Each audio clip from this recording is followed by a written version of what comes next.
I'm about to be a zookeeper for the day. Let's go.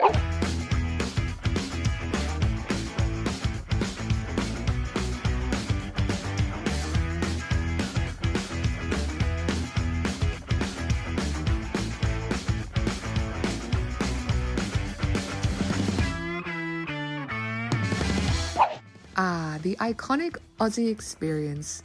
Kangaroos hopping around, feeding wallabies via hand. So cute! And then there's me, ankle deep in literal shit, rake in hand and picking up leaves and sticks. I'm not gonna lie, this did remind me of my very first internship. I feel gypped. Instead of getting coffee through everybody, I'm out here picking up all the animal droppings. They've gotten me on the grounds doing a little bit of ground maintenance, getting that kangaroo poop from everything that we've just fed. After surviving what can only be described as a bodily fluids endurance test, I was finally rewarded with a wholesome little stroll. Just me, the keepers, and a couple of deceptively adorable dingoes. Now, these aren't just any dingoes. Oh no, they're part of a conservation program at the Symbio Wildlife Park, which means they've been rescued and now live out their days being walked like chaotic little golden retrievers. It's all very wholesome until you remember that they're actually apex predators with trust issues. But for now, we stroll and give pats. Sit, sit. Oh, what a beautiful little dingo. My baby voice is so bad. Oh, you're so sweet. As much as I wanted to stay and cuddle with the dingoes forever, it was time to meet someone a little fluffier, but a lot more curious. And this little guy is known more for stealing snacks rather than chasing prey. Hello. Do you smell cute? Please tell me you smell your pets. Oh, yeah. I just scratched over the pet for that little hand. Don't. It smells beautiful. How sweet.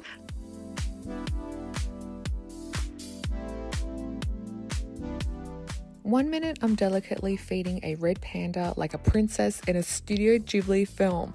And the next, I'm being mugged in broad daylight by meerkats. And honestly, these guys were my favorite. It was actually the highlight of my day.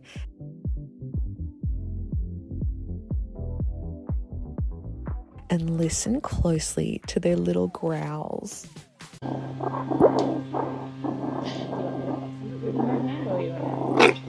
Stop arguing. There's so much food for you all.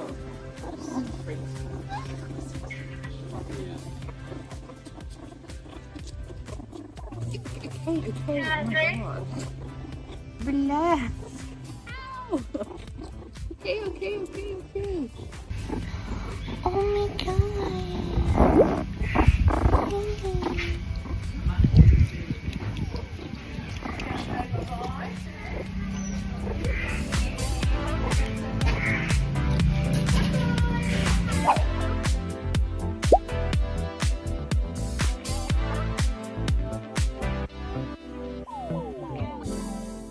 Being a zookeeper isn't just about feeding the animals, it's about real conservation work too. So I stepped into the quarantine zone to see just how the park is helping save endangered frogs and restore balance to the environment. So what is the reason that we've got to wear all of this stuff in this room today? So with the frog aspect of all of our conservation, we're mainly fighting chytrid fungus. So we do always wear our coats and our foot protection when we do come into these buildings. These traditionally are used as our treatment. So when we do go ahead and treat them, you can either do a heat treatment or you can go for a chemical treatment as well. So my lovely co-worker, yes, you heard correctly, co-worker, because remember I was a zookeeper for one day, so he was my co-worker. He was great. He had so much information and he was actually explaining to me here the treatment process. So you've got the tubs on the top and the tubs on the bottom and they're being treated for the kitchen virus. Eventually the frogs will clear a health test and will slowly be reintroduced back into an ecosystem that is suitable for them, usually local national parks around the area or even the zoo itself. There's obviously quite a bit of work and care and education and passion that goes into this, and not to get cheesy, but I do think it's pretty heartwarming to see the efforts that we go to as humans to just try to keep other species alive. So yeah, I guess when you feel like all hope is lost, it really isn't, because look at this. We're trying to keep the frogs alive. We don't want them to become extinct.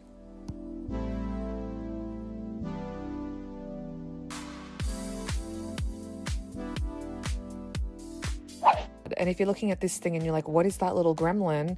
I know, it looks like a literal little gremlin.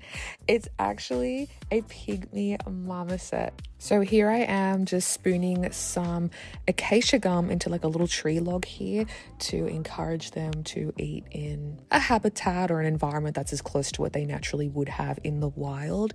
And look at this little pygmy marmoset gremlin looking thing.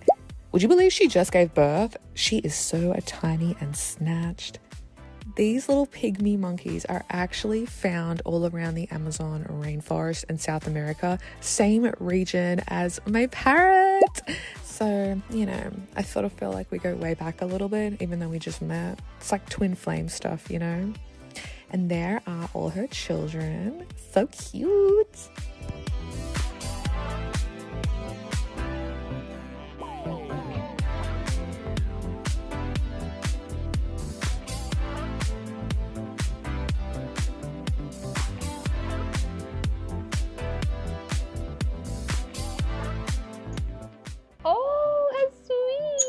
Oh my god, they literally are like birds. And speaking of birds, not this is a monkey, but... And you guys know how much I love birds. I've just entered into one of the bird aviaries in the wildlife park, one of my favorites. So let's have a look at what feathered friends there are to see. So I've got some mealworms to see maybe. Oh, ew, I can feel it moving in my hand. Eat the moving one, eat the moving one, ew.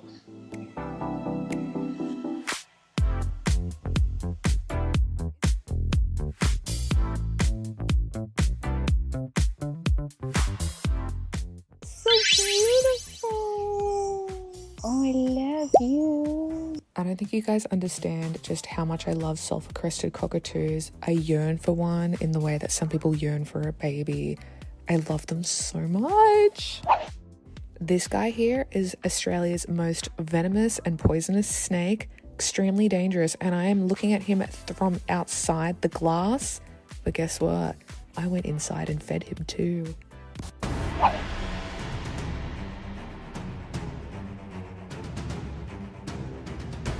Oh, Jesus, okay. Not the rat. Okay. Big squeeze. Nice and tight. Oh, Jesus Christ, okay. All you're going to do is pop it up, just tap it. Give it to that. Push up.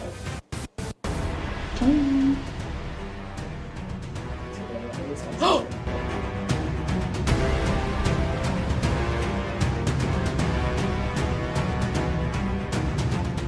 So what you're seeing here is the snake instinctively wrapping around the rat. Don't worry, it's already dead and frozen. Of course, the snake doesn't know that. This is just how they're fed at the zoo. The snake is using its natural instincts to suffocate the prey before eventually eating it. And over here, I have a Burmese python, which is kind of heavy and making me a little bit nervous. These guys are apparently from Southeast Asia. Should I be nervous? Okay. And apparently she's very friendly. These are one of the largest species of python in the world, and I believe that they're in the top 3. This girl weighs around 6 kilos, but did you know that they can go up to about 80? So crazy. Is she trying to kill me? Not yet, but you know when she does. What a baby. This is one of those American alligators that is the baby version of those crazy big ones that I've seen in the movies, I believe in the Everglades in Florida. And I don't know, I don't think he looks too angry. He looks really cute. He's so soft. I just want to kiss him. I won't do that. No. Now that my anxiety and my heart rate was a little bit high, we decided to take a little bit of a more leisurely activity in the day on and just hang out with some of the tortoises.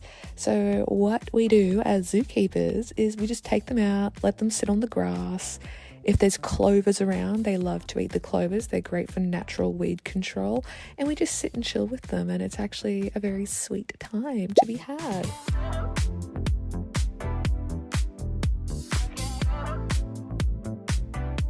I just can't believe that they're actually warm. Oh, they're so cute. The next task today on being a zookeeper is to feed some koalas. So I have some native Australian eucalyptus and let's go feed that koala in the tree.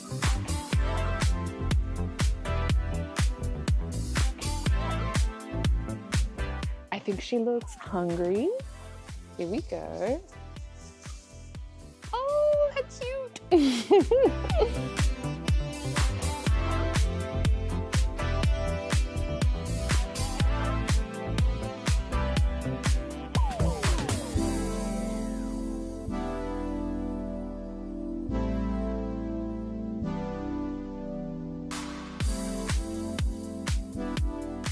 So apparently koalas don't really like it too much when you pat their head. So if you ever get the chance, just below the shoulders, I guess. Another weekly task that happens at the zoo is weighing. So this funny little contraption here is a little bit similar to those luggage weighing scales that you can buy. I'm going to insert a picture of what I'm talking about over here. But what happens is you place the koala on this branch and it will weigh the koala.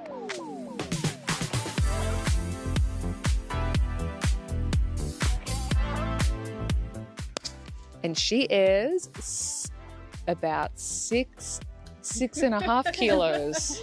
See you, Mom. A beautiful, healthy koala. Now, have you guys ever seen an albino echidna? I was waiting all day for this little guy to come out, and here he finally is. We're going to be feeding an albino echidna today. Echidnas are anteaters and they eat insects, but it's a little bit difficult to get the exact amount, the whole amount of ants that they need to eat. So what the zookeepers do is they make, I guess, what you could call an ant smoothie. And that way our little friend gets all his foods, vitamins, and nutrients that he needs for the day.